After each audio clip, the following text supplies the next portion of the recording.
El arco de Skypiea, tan odiado por algunos y saltado por otros. Tras verlo en el anime en su momento y echarle una releída luego de que me quedara sin internet por más de un día, creo que es buen momento para analizar a qué gran problema tiene este arco. Y oigan, de base, alguno tiene que haber, o varios, para que tanta gente haya decidido saltárselo en su momento. ¿Será la trama? ¿El villano? ¿El ritmo que tiene? Descúbrelo ya mismo, así que sin darle más vueltas a esta intro, empecemos. Bien, lo primero que creo que se debe mencionar del arco es lo evidente. Skypiea tiene una trama sumamente ajena a las problemáticas tradicionales de los arcos de One Piece a los que nos habíamos acostumbrado, principalmente porque a diferencia del resto, aquí los Mugiwara se ven envueltos en una problemática que a muchos de los espectadores no tienen por qué interesarles. Unos locos peleando con unos esquís, un viejo montado en un Pegaso rosado. ¿Dónde está mi Mugiwara de turno siendo secuestrado o amenazado por el villano del arco? Aquí los sombreros de paja prácticamente se meten en un problema de gratis por andar buscando oro, que sí, que son piratas, pero que tampoco había necesidad de buscar ese oro tan lejos, supongo, pero bueno. En resumidas cuentas, la trama de Skypiea se trata de que los sombreros de paja subieron al lugar en búsqueda de aventuras y de mucho oro, pero que al hacerlo se toparon con que el sitio al que llegaron estaba teniendo unos cuantos problemitas. No.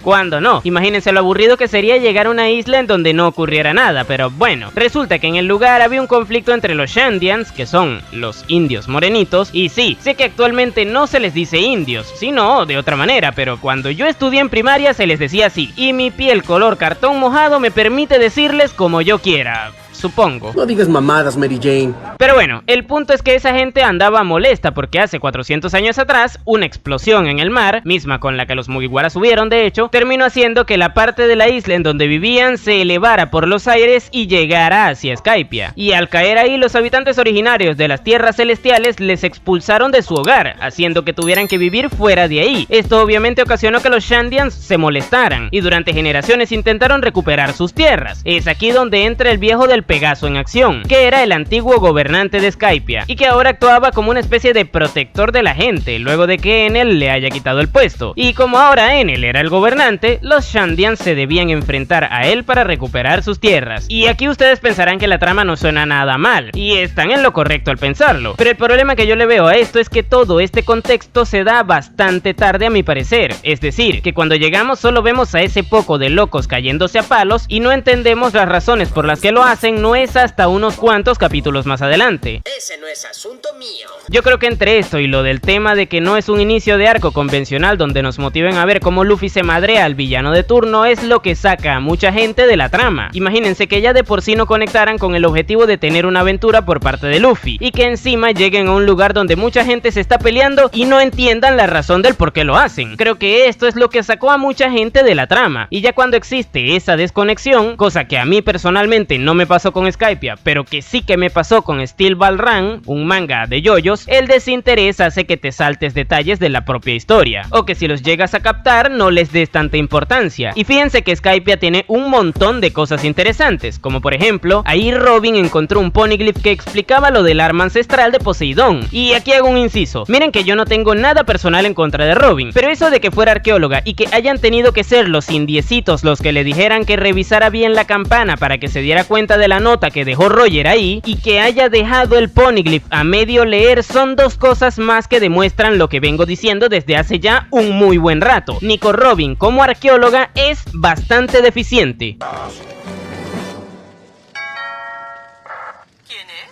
Una turba iracunda, señora. ¿Quiere salir un ratillo mientras destruimos su casa? Pero bueno, entre otras de las cosas interesantes del arco también está la propia nota que dejó Roger aquí, algo que veríamos mucho más adelante en el flashback de Oden, pero que se nos construyó desde Skypiea, y fue ahí mismo donde Oda nos dejó uno de los primeritos guiños de lo de que Luffy es el sucesor de Roger, puesto que Gunfall le comentó a Robin lo curioso que era que ambos tuvieran una D en su nombre, y que hayan llegado hasta ese lugar. Pero bueno, otras vainas interesantes como como estas son, por ejemplo, lo de las 4 deidades en las que creían los Shandians, es decir, la del dios del bosque, del viento, de la luna y cuidado aquí, la del dios del sol. Curioso, ¿no? Más aún cuando es en este mismo arco donde también se ve este panel de Luffy bailando. Estas perfectamente podrían ser pequeñas piezas del rompecabezas que actualmente es la propia historia de la obra. Por otro lado, también es aquí en donde se nos comienza a construir el dicho ese de que los Di son los enemigos naturales de los dioses. Esto de forma muy simbólica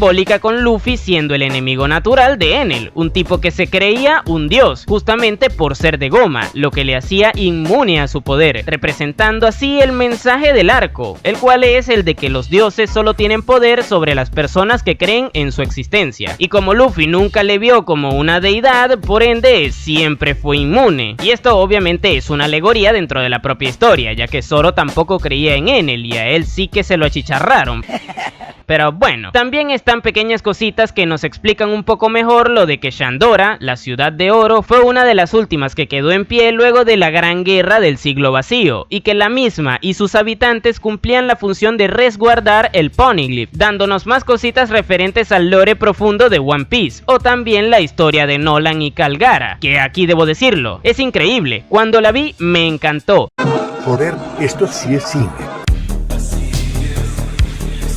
Pero no se puede negar que había una especie de tensión entre esos dos personajes. Lo lamento, llámenme Fuyoshi si quieren, pero eso de que Calgara tocara la campana a diario luego de que su amigo se fuera para que cuando volviera pudiera escucharla desde el mar y así no se perdiera en el camino, es una prueba del amor que se tenían esos dos hombres. Es que me los imagino. No joda, compadre, yo a usted lo quiero tanto. Le prometo que esa campana va a sonar todos los días para que cuando regrese no se pierda en el camino, compadre. Coño, compadre, no me diga eso que me estremezco.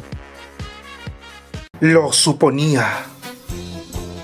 En fin, la trama de Skypiea es muy buena y tiene detallazos increíbles, pero claro, debido a que es una aventura contada de una forma poco convencional, al menos en esta obra, y a que Luffy no obtuvo 17 power-ups y un aumento de recompensa locotrónico luego de papearse a Enel, mucha gente dice que es un arco irrelevante para la historia. Pero en fin, ¿qué se le puede hacer? Es gente que seguramente ve One Piece solo por los madrazos.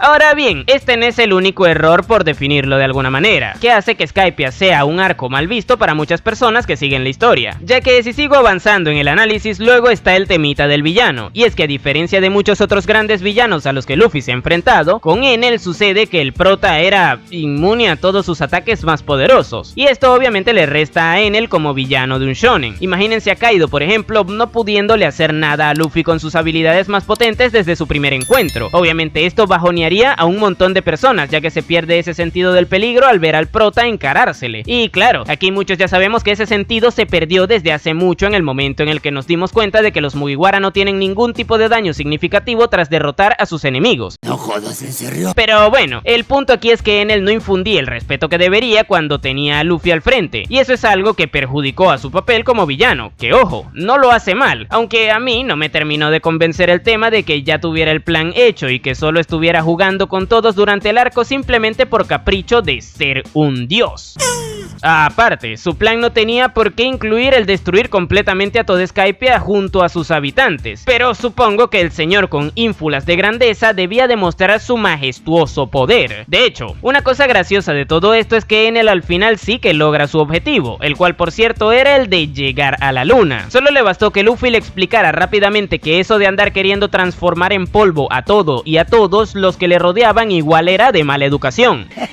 Y sí, esto tiene una explicación. Pero todo tiene una explicación. Que aquí el villano haya triunfado se debe en parte a que Oda se sujetó al mensaje de que los sueños de los hombres nunca mueren del arco de Haya. Es por eso que todos, de una u otra manera, terminaron logrando sus objetivos, ya que era lo que más anhelaban, demostrándonos que incluso en un problema donde se robaron unas tierras en varias oportunidades, cada uno puede salir contento de ahí. Esto yo lo entiendo, pero también puedo llegar a comprender que a muchos les chirríe un poco que el villano al final se salga venga con la suya. Pensamiento lógico si tomamos en cuenta que Enel nunca fue una mansa paloma. Aparte, no se exploró nada de su trasfondo. Hubo un capítulo en donde se nos explicó brevemente que de repente se le cruzaron los cables, destruyó la ciudad en donde vivía y junto a unos locos que le seguían le quitó el puesto a Gunfall. Nunca había visto a alguien tan pero tan imbécil. En fin, un villano bastante soso a mi parecer. En términos de desarrollo, Kaido es mucho más interesante y tampoco es que Kaido se haya desarrollado mucho. Pero bueno, esto era otro gran problema de Skypiea. Y ahora nos toca hablar del último punto del video, el cual no es otro que su ritmo. Y es que Skypiea tiene uno sumamente extraño. Como les comenté hace un rato, el arco no tenía la típica estructura a la que estábamos acostumbrados al llegar. Es decir, en donde el villano principal se nos presenta en el primer tomo y de ahí en adelante se desarrolla su posterior papeo, mientras que se nos construye el entorno en el que se nos desarrollarán los acontecimientos. Pero con Skypiea pasa algo distinto, ya que la isla tiene un problema de la magnitud del de Arabasta, pero sin los arcos previos que le construyeron. Me explico, en el arco del desierto se nos fue construyendo su problemática desde Whiskey Peak, que son como 3 arcos antes de que se resolviera. En cambio aquí el único precedente que tenemos es el del arco de Haya, donde se nos sugiere, más que se nos explique, que puede que haya algo en el cielo. Esto debido a múltiples leyendas, y por consecuencia todo lo que se nos fue construyendo previo a Arabasta se nos tiene que construir en Skypiea ya estando dentro de la isla del cielo. Esto hace que su inicio sea sumamente lento. De hecho, todo el primer tomo es prácticamente construcción de su mundo y un poquito del conflicto que les mencioné al principio. Y no es sino hasta finales del segundo tomo cuando se nos presenta propiamente a Enel como el villano principal. No, esto ya es demasiado. Con Kaido, Doflamingo o Crocodile, que al igual que Enel no son villanos para nada secundarios, se nos fueron construyendo desde antes de llegar a su arco. En cambio con Enel esto fue todo lo contrario. De hecho, además de haber tardado mucho en ser construido, duró poco en ser derrotado también, puesto que ya en el cuarto tomo Wiper casi le manda al otro barrio, pero claro, revivió con su fruta autorreanimándose, y un tomo más adelante Luffy también se lo papea, obligándole a tener que lanzarlo con una bola de oro desde su arca para así no tener que volver a enfrentarlo, porque claro, no podía ganarle, ya que Luffy era inmune a sus ataques más fuertes. Esto obviamente generó en muchos una sensación de agobio, ya que el problema ya no era Enel, sino llegar a él para que le derrotaran definitivamente, cosa que le quitó aún más peso como villano, y ese problema se arrastró durante un tomo entero, en donde Luffy tuvo que volver a subir hasta llegar al Arca Maxim. Ponele voluntad a la concha de tu madre. Y cabe destacar, cada tomo son 10 capítulos, por lo que si hacemos cuentas, Enel fue derrotado por primera vez desde finales del cuarto tomo, y no fue sino hasta principios del último tomo de Skypiea, es decir, el séptimo, que se le papeó definitivamente. Esto a mi parecer perjudicó al arco, ya que se les tiró demasiado la vida útil al villano, y aunque todo lo que se nos contó mientras iban transcurriendo todos esos capítulos no deja de ser interesante, por eso esperaba con la carita empapada que llegaras con rosa. podría haberse hecho tedioso de ver para quienes desde un principio no conectaron con el arco debido a las razones que mencioné en los puntos anteriores. Además, también hay que sumarle lo de que justo en medio del clímax del arco, Oda decidió meternos el flashback de Nolan y Calgara, que como dije antes, es increíble, pero siento que el momento en el que lo hizo fue sumamente anticlimático, tomando en cuenta que ya estábamos por ver cómo Luffy derrotaría a Enel. Pero, en resumen, Skype es un arco que se tomó su tiempo para desarrollarnos su mundo, o mejor dicho, su isla, que tardó bastante en explicarnos su problemática y en introducir al villano principal, el cual fue derrotado desde bien temprano, y entre eso y su derrota definitiva hubieron varias interrupciones que, por muy buenas que fueran, le jugaron en contra al ritmo del arco. En pocas palabras, fue una historia muy buena, pero contada de forma poco entretenida para los lectores más convencionales. Increíble.